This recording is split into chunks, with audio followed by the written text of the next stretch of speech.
You may have seen John C. Reilly in most such as Step Brothers and in Horde 8, where he also did good performances. And those movies were also quite funny.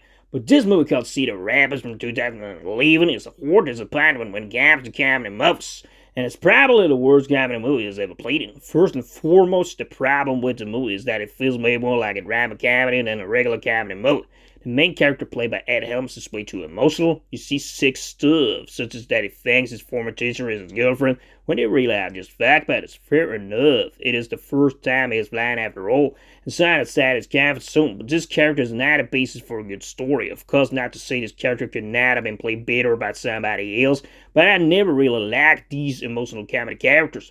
Secondly, the movie does have very few funny scenes that you need in order to make a good comedy movie. Apart from those crazy scenes in the pool with John C. Reilly, Ed Helms, and Anne Heck, where the latter is sweet on the main character, where his character, played by Kurtwood Smith, goes totally a local at him. There's also, of course, this second scene where Ed Helms is at this sick party with a lot of drugs with his prostitute lady.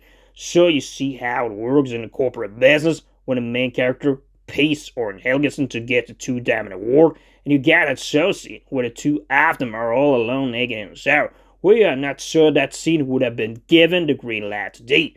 In addition, you also have got an interesting chemistry between the main character and the prostitute, where he gives her butterscotch, hence the nicknames he gives him.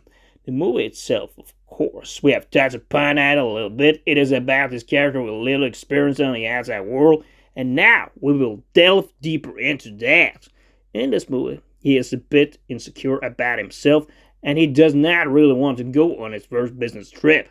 But he sucks it up and sort of swallows his internal social awkwardness. This is also a movie that gives you familiar chords from the movie Being There from 1979, but I like this movie. The characters are better, the events are better, and it's just a movie that is so much better done. As for John C. Reilly, does a standard performance and looks similar to what he does in other movies, but it is never a clear standout. But then again, this redneck womanizer character is never a good character in the first place. That does not mean, of course, that he could not have done it better. A further comment I have to give on the movie is how the movie restrains itself. It is quite unserious and ridiculous in the first place, then why not take it a step further and make it even more unserious and ridiculous?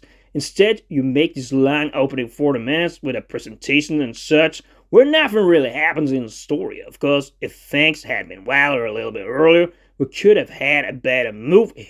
But I guess, of course, you try to build up the story and give the main character a certain arc, but that does not mean we could not have speeded things up a bit to create a more wild comedy movie.